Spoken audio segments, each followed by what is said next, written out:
Guys, welcome to the channel H2O, the A to Z of Chemistry. आज हम शुरू करने वाले हैं CBSE क्लास 9th का chapter is matter around us pure. तो मैटर के बारे में हम ऑलरेडी एक डिटेल्ड डिस्कशन कर चुके हैं। कौन से चैप्टर में? Yes, matter in our surroundings. तो मैटर इन आवर सराउंडिंग्स में आपने मैटर के बारे में सीखा कि matter is anything that has mass, it occupies space and it can be perceived by any one or more of our five senses.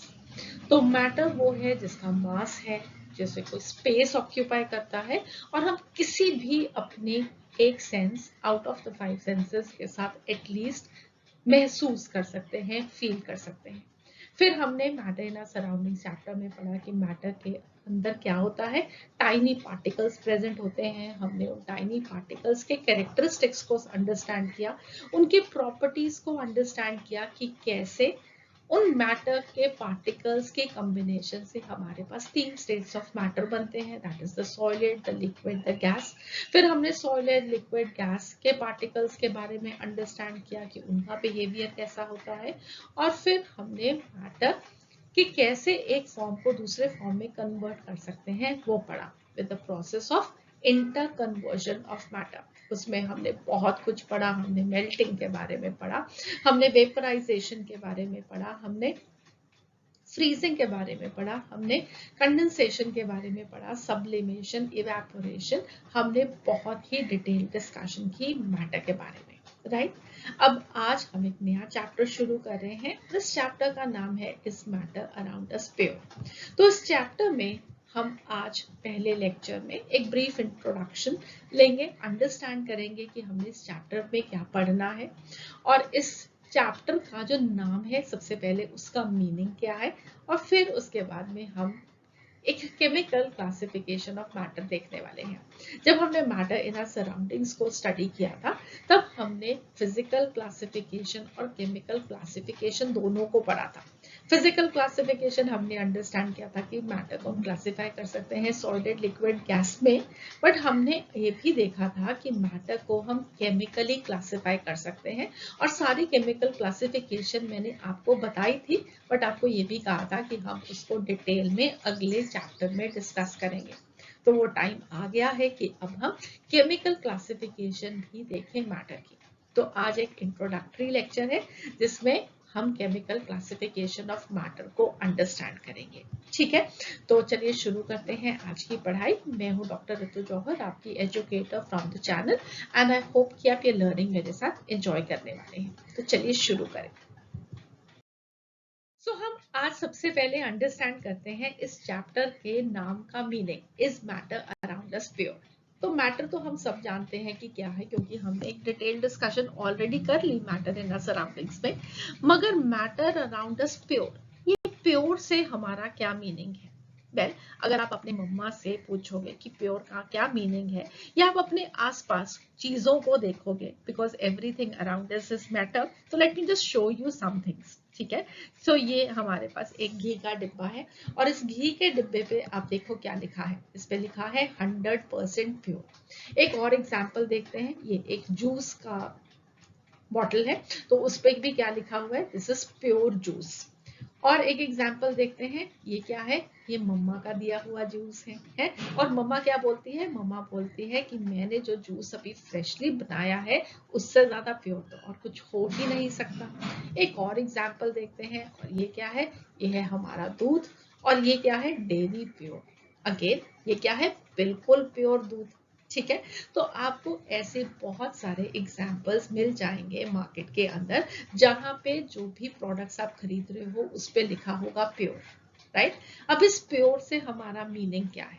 इस pure से हमारा मीनिंग है कि ये जो चीजें हैं वो बिल्कुल साफ हैं, ठीक है, इसमें एडल्टरेशन नहीं है, कुछ भी मिक्सिंग नहीं हुई है। फॉर एग्जाम्पल, हम सबसे पहले यहाँ पे दूध की ही बात करते हैं।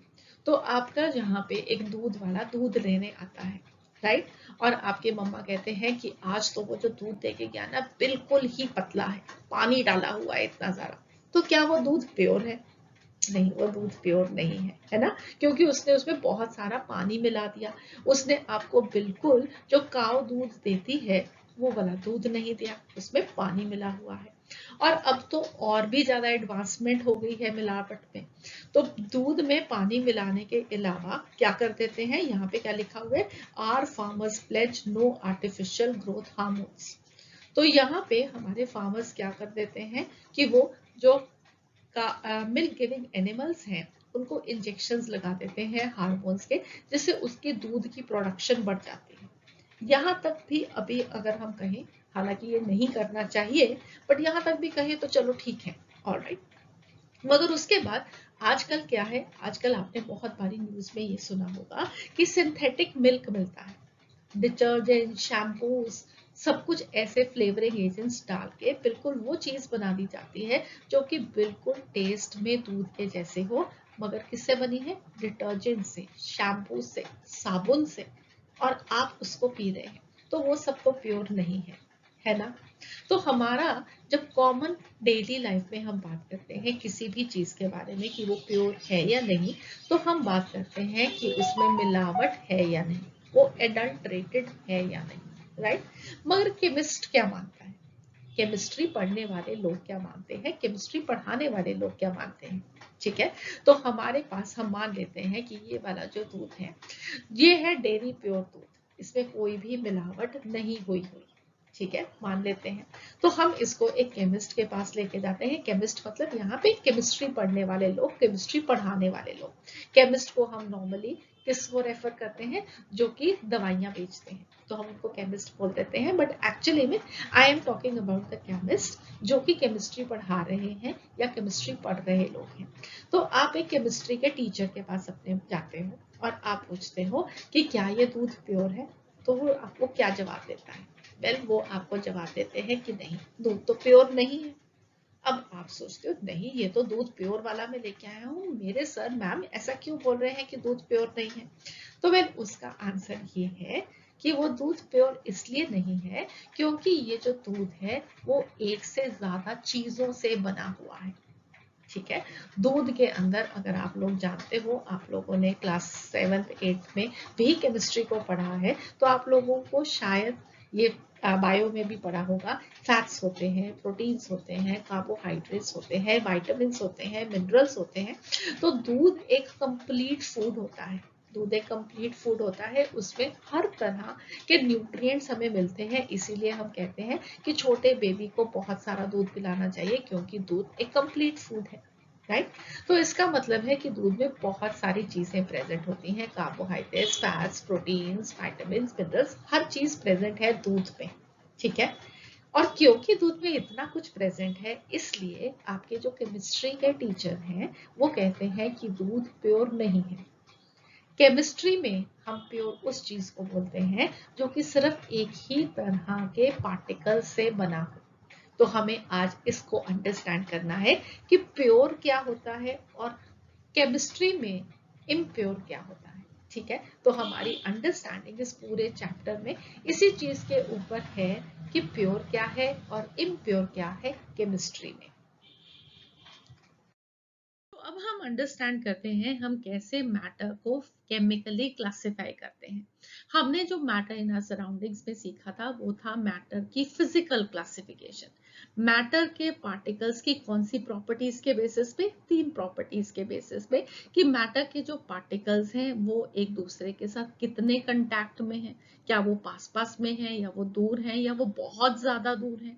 दूसरे प्रॉपर्टी हमने अंडरस्टैंड की थी कि मैटर के पार्टिकल्स के बीच में अट्रैक्टिव फोर्सेस कैसी हैं, अगर बहुत स्ट्रॉन्ग अट्रैक्टिव फोर्सेस हैं या कम अट्रैक्टिव फोर्सेस हैं या बिल्कुल ना के बराबर अट्रैक्टिव फोर्सेस हैं, और एक पार्टिकल्स की काइनेटिक एनर्जी कैसी है, बहुत ज्यादा काइनेटिक एनर्जी है, कम काइनेटिक एनर्जी है, या वो ना के बराबर उनकी काइनेटिक एनर्जी है। उसके बेसिस पे हमने मैटर को 3 क्लासेस में क्लासिफाई किया था, सॉलिड, लिक्विड एंड गैस में। सॉलिड वो थे जिनके अंदर मैटर के पार्टिकल्स क्लोज कांटेक्ट में थे, अट्रैक्टिव फोर्सेस स्ट्रॉन्ग थी, काइनेटिक एनर्जी ना के बराबर थी, ठीक है, सिर्फ वाइब्रेशनल मोशन थी। फिर लिक्विड्स थे जिनके अंदर पार्टिकल्स के जो अट्रैक्टिव फोर्सेस थी वो सॉलिड के कंपैरिजन में कम थी, मगर इतनी भी कम नहीं थी कि ना के बराबर ही हो। और उसके बाद हमारे पास उन पार्टिकल्स के बीच में कुछ कुछ स्पेसेस भी प्रेजेंट थी और उनके अंदर मूवमेंट भी थी, उनकी काइनेटिक एनर्जी भी थी। मगर गैसेस में अगेन जो अट्रैक्टिव फोर्सेस थी वो बहुत ही कम थी, काइनेटिक एनर्जी बहुत ज्यादा थी और पार्टिकल्स एक दूसरे से बहुत दूर दूर थे। तो मैटर को हमने क्लासिफाई किया था वहां पर फिजिकली, ठीक है, into solid, liquid and gases. मगर सॉलिड हो चाहे वो लिक्विड हो चाहे वो गैस हो, उसमें जो पार्टिकल्स प्रेजेंट हैं उन पार्टिकल्स की केमिस्ट्री क्या है, उनका केमिकल नेचर क्या है, राइट, वो किस चीज के बने हुए हैं। वेल वहां पे हम आ जाते हैं to the chemical classification of matter. तो मैटर को जब हम केमिकली क्लासिफाई करेंगे तो हम उसको दो क्लासेस में डिवाइड करेंगे, into mixtures and pure substances.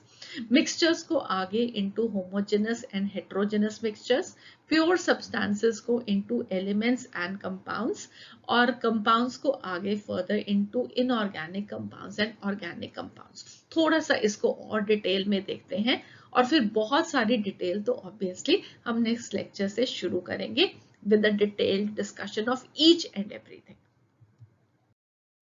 So, इसको और डिटेल में देखते हुए हम देखते हैं कि मैटर चाहे वो सॉलिड हो चाहे वो लिक्विड हो चाहे वो गैस हो, उसके जो टाइनी पार्टिकल्स हैं वो किस चीज से बने हुए हैं। वो जो टाइनी पार्टिकल्स हैं या तो वो एक मिक्सचर फॉर्म करेंगे या वो प्योर सब्सटेंसेस होंगे जिनके बीच में कोई मिलावट नहीं होती है ना। तो वो प्योर सब्सटेंसेस, वेल उनकी जो कॉम्पोजिशन होती है वो फिक्स्ड कॉम्पोजिशन होती है और जो मिक्सचर्स होते हैं उनकी कॉम्पोजिशन बिल्कुल भी फिक्स्ड नहीं होती, ठीक है। तो प्योर सब्सटेंस जैसे कि हमारे पास एलिमेंट्स है और कंपाउंड्स है। एलिमेंट्स जिन्हें हम आगे फर्दर सिंपलर सब्सटेंसेस में ब्रेक नहीं कर सकते, ये आगे तीन तरह के हैं, metals, non metals and metalloids. Metals का एग्जांपल जैसे कि आयरन है, कॉपर है, एल्युमिनियम है, ये सब होते हैं मेटल्स, ठीक है। ये मेटल्स को हम आगे सिंपलर सब्सटेंसेस में ब्रेक नहीं कर सकते और इनकी जो कॉम्पोजिशन होती है वो फिक्स्ड होती है, हम उस कॉम्पोजिशन को चेंज नहीं कर सकते, राइट। उसके बाद हमारे पास एलिमेंट्स में और क्या है, non metals, hydrogen, oxygen, chlorine for example, ठीक है। और उसके बाद है metalloids like silicon, germanium, antimony. तो ये सब हमारे पास क्या है, एलिमेंट्स, ऑल राइट। और एलिमेंट्स क्या होते हैं, एलिमेंट्स सिर्फ एक ही तरह के पार्टिकल्स से बने हुए होते हैं। अगर आप मेटल्स को देखो, जैसे फॉर एग्जांपल आयरन का मेटल देखोगे, तो आयरन मेटल के अंदर जितने भी पार्टिकल्स प्रेजेंट हैं वो सब सेम तरह के पार्टिकल्स प्रेजेंट होंगे। अब पार्टिकल्स क्या होते हैं, वेल जो सबसे छोटे पार्टिकल्स होते हैं ना वो होते हैं एटम्स एंड मॉलिक्यूल्स। अभी मैं आपको उनके बारे में भी थोड़ा सा बताऊंगी, जस्ट वेट, ठीक है। तो जो एलिमेंट्स होते हैं उनके अंदर जो पार्टिकल्स होते हैं वो हमेशा एक ही तरह के होते हैं, उनके अंदर एटम्स और मॉलिक्यूल्स एक ही तरह के आपको मिलेंगे। आयरन के अंदर एक ही तरह के एटम्स, कॉपर के अंदर एक ही तरह के एटम्स, एल्युमिनियम के अंदर एक ही तरह के atoms. Similarly hydrogen, oxygen, chlorine, silicon, germanium, antimony, ये जो सब एग्जांपल्स दिए हैं ये सब एलिमेंट्स हैं और एलिमेंट्स के अंदर एक ही तरह के पार्टिकल्स प्रेजेंट होते हैं। हम उनको आगे फर्दर सिंपलर सब्सटेंसेस में ब्रेक नहीं कर सकते, इनकी कॉम्पोजिशन फिक्स्ड होती है। दूसरी तरह के प्योर सब्सटेंसेस हमारे पास होते हैं कंपाउंड्स। अगेन कॉम्पोजिशन फिक्स्ड होती है but they can be broken down into elements. क्यों, क्योंकि जो कंपाउंड्स होते हैं वो एलिमेंट्स को कंबाइन करके बनते हैं। केमिकली हम एलिमेंट्स को कंबाइन करके कंपाउंड्स को फॉर्म करते हैं, इसलिए कंपाउंड की भी कॉम्पोजिशन फिक्स्ड होती है। एक बारी अगर कोई कंपाउंड बन गया तो हम उसकी कॉम्पोजिशन अगर चेंज करेंगे तो नया सब्सटेंस बन जाएगा। एक ही कंपाउंड की बात कर रहे हैं तो उसके अंदर जितने भी वो जो टाइनी पार्टिकल्स प्रेजेंट होंगे उनकी कॉम्पोजिशन फिक्स्ड होगी, ठीक है। मगर हम इनको ब्रेक कर सकते हैं chemically into elements. For example water है, तो वाटर आप सब लोग जानते हो और मैं तो बहुत अच्छे से जानती हूँ क्योंकि मेरे चैनल का नाम है H2O, है ना। तो वाटर किससे बना हुआ होता है, वाटर बना है हाइड्रोजन एंड ऑक्सीजन एलिमेंट से। तो हाइड्रोजन ऑक्सीजन एलिमेंट्स को हमने एक फिक्स्ड रेशो में कंबाइन किया और उससे एक कंपाउंड फॉर्म किया वाटर, ठीक है। सो वाटर है, मीथेन है। अब आगे कंपाउंड्स को हम फर्दर क्लासिफाई कर सकते हैं into inorganic compounds and organic compounds. Inorganic compounds में we have water, sodium chloride. Organic में we have example like methane, sugar. थोड़ा जैसे जैसे आगे हमारी अंडरस्टैंडिंग बढ़ेगी हम इनके बारे में भी अभी डिटेल में डिस्कस करेंगे। फिर हमारे पास है मिक्सचर्स जिनके अंदर कॉम्पोजिशन फिक्स होती ही नहीं, जैसे मर्जी दो सब्सटेंसेस को मिक्स कर दो, किसी भी रेशो में उनको मिक्स कर दो तो हम क्या फॉर्म करते हैं, एक mixture. Homogeneous mixture, heterogeneous mixture. Homo का मतलब सेम, उनकी कॉम्पोजिशन यूनिफॉर्म होती है। For example salt in water, sugar in water, water in alcohol. तो अगर आपने पानी लिया, पानी में 1 चम्मच नमक का डाला, ठीक है, तो वो क्या है, एक मिक्सचर है। 2 चम्मच नमक के डाल दिए, वो भी एक मिक्सचर है। 3 चम्मच नमक के उतने ही पानी में डाल दिए तो भी एक मिक्सचर है। तो आप उस नमक को कितनी भी क्वांटिटी में वाटर में डाल सकते हो, वो मिक्सचर रहेगा, ठीक है। तो कॉम्पोजिशन कोई भी फिक्स नहीं है, हम उसको क्या बोलेंगे, सॉल्ट वाटर, ठीक है। उसके बाद हमारे पास है heterogeneous mixture. Non uniform composition होती है, मगर यहाँ पे हमें क्या मिलेगा, अगेन क्या है ये एक हेट्रोजेनस मिक्सचर है। हेट्रो का मतलब जहाँ पे सिमिलर ना हो, ठीक है। तो यहाँ पे कॉम्पोजिशन आपको कैसी मिलेगी, नॉन यूनिफॉर्म, जैसे कि आयरन फाइलिंग्स और सल्फर, शुगर एंड सैंड। तो आपने नमक थोड़ा चीनी ली और साथ में उसमें सैंड मिक्स कर दी और उनको किसी भी रेशो में आपने मिक्स कर दिया तो हम उसको क्या बोलेंगे, एक मिक्सचर। थोड़ा थोड़ा समझ में आना शुरू हुआ, कोई बात नहीं, हम इसे अभी और आगे डिटेल में पढ़ते जाएंगे। इस पूरे चैप्टर में हमने यही सब कुछ पढ़ना है और फिर हमारी अंडरस्टैंडिंग बहुत ही अच्छी होती जाएगी। आज के इस लेक्चर में इंट्रोडक्टरी लेक्चर है, प्योर सब्सटेंसेस और मिक्सचर्स के बारे में थोड़ा सा अंडरस्टैंड करेंगे और डिटेल्ड अंडरस्टैंडिंग नेक्स्ट टाइम, ठीक है। तो प्योर सब्सटेंसेस क्या होते हैं, ये वो सब्सटेंसेस या मटेरियल्स होते हैं which contain only one kind of atoms और molecules. They have uniform composition and they always have same properties as texture and taste. अब इस सबका मीनिंग क्या है, वेल ये वो सब्सटेंसेस हैं जिसके अंदर पहले तो एक ही तरह के एटम्स और मॉलिक्यूल्स होते हैं। अब एटम्स और मॉलिक्यूल्स क्या होते हैं इसे तो हम डिटेल में डिस्कस करेंगे एक कंप्लीट 3rd चैप्टर में, एटम्स एंड मॉलिक्यूल्स में। बहुत बड़ा टॉपिक है, अच्छे से समझने की जरूरत है, बट ब्रीफ इंट्रोडक्शन है, आज कर ही डालते हैं। तो what are atoms and molecules, well atom सबसे पहले, this is the smallest particle of matter that forms an element. सबसे छोटा पार्टिकल एक एलिमेंट का एटम होता है। अगर हम एक एलिमेंट लें और उसे छोटा छोटा छोटा छोटा छोटा करके डिवाइड करते जाएं तो जो सबसे छोटा पार्टिकल एलिमेंट की प्रॉपर्टीज रखता है वो है एटम। ये बिल्कुल वैसे ही है जैसे कि आपने बायोलॉजी में सेल के बारे में पढ़ा है, plant cell, animal cell, right. तो वहां पे आपने पढ़ा है कि एक सेल क्या होता है, the structural and functional unit of life, right. तो एक प्लांट का या एक एनिमल का जो सबसे छोटा यूनिट है जिसके अंदर लाइफ प्रेजेंट होती है वो सेल है। उसी तरीके से एटम वो सबसे छोटा पार्टिकल है एलिमेंट का जिसकी प्रॉपर्टीज बिल्कुल एलिमेंट वाली होती है, ठीक है। सिमिलरली नेक्स्ट हमारे पास है मॉलिक्यूल। तो molecule is the smallest fundamental unit of a compound. तो जो कंपाउंड का सबसे छोटा पार्टिकल है जो कि उस कंपाउंड की प्रॉपर्टीज रखेगा उसे हम बोलेंगे मॉलिक्यूल, और मॉलिक्यूल बना हुआ होता है अ ग्रुप ऑफ एटम से, ठीक है। तो एटम सबसे छोटा पार्टिकल जिसकी प्रॉपर्टीज एलिमेंट वाली होती है और मॉलिक्यूल कंपाउंड का वो जो सबसे छोटा पार्टिकल जिसकी प्रॉपर्टीज कंपाउंड की होती है, राइट। अब एग्जाम्पल के लिए, फॉर एग्जाम्पल हमारे पास है कॉपर एलिमेंट, ठीक है। तो कॉपर एलिमेंट में जितने भी वो जो टाइनी पार्टिकल्स प्रेजेंट हैं, वो जो सबसे छोटे वाले पार्टिकल्स प्रेजेंट हैं वो क्या होंगे, एटम्स होंगे। और वो जो एटम्स हैं वो कौन से एटम्स होंगे, कॉपर एटम्स। हर एक एटम में जो प्रॉपर्टीज हैं वो कॉपर एलिमेंट की प्रॉपर्टीज हैं। उन सब एटम्स का कंपाइलेशन से हमारे पास एक बड़ा सारा स्ट्रक्चर बना, उसे हमने बोला कॉपर एलिमेंट। सिमिलरली अब हमारे पास है वाटर, ये है वाटर का मॉलिक्यूल। वाटर का मॉलिक्यूल 2 हाइड्रोजन के एटम्स और एक ऑक्सीजन के एटम की कॉम्बिनेशन से बना है, ठीक है, हमने हाइड्रोजन और ऑक्सीजन के एटम्स को केमिकली कंबाइन किया और उससे हमारे पास क्या बना, एक मॉलिक्यूल ऑफ वाटर। अगर हम वाटर एज अ कंपाउंड देखते हैं तो उसमें बहुत सारे मॉलिक्यूल्स प्रेजेंट होंगे और वो सब मॉलिक्यूल्स हमेशा कैसे होंगे, दो हाइड्रोजन के एटम और एक ऑक्सीजन के एटम से बने हुए, राइट। तो वाटर आप अगर एक ग्लास में लेते हो तो उसमें बहुत सारे मॉलिक्यूल्स वाटर के प्रेजेंट हैं। तो मॉलिक्यूल वो छोटा सा पार्टिकल है जिसकी प्रॉपर्टीज कंपाउंड वाली हैं और वो आगे जो मॉलिक्यूल है वो छोटे छोटे एटम से कंबाइन करने से बनता है, ठीक है। मगर अगर हम इनको तोड़ देंगे, अलग अलग कर देंगे तो वो वाटर की प्रॉपर्टीज नहीं रखेंगे। डिटेल में डिस्कस करना है, करते रहेंगे आगे। अब बहुत कुछ सीखना है हमने इस चैप्टर में, बहुत इंटरेस्टिंग चीजें हैं। मगर अभी के लिए आई होप आप लोगों को समझ में आया थोड़ा थोड़ा कि एटम क्या होता है, मॉलिक्यूल क्या होता है, ठीक है। तो हमारे पास प्योर सब्सटेंसेस में, एलिमेंट्स में आप क्या देखोगे कि जो सबसे छोटा पार्टिकल है दैट इज एटम, और कंपाउंड्स में जो सबसे छोटा पार्टिकल है दैट इज मॉलिक्यूल, और मॉलिक्यूल बना हुआ होता है ग्रुप ऑफ एटम से, ठीक है। इतना अभी के लिए समझ में आ गया।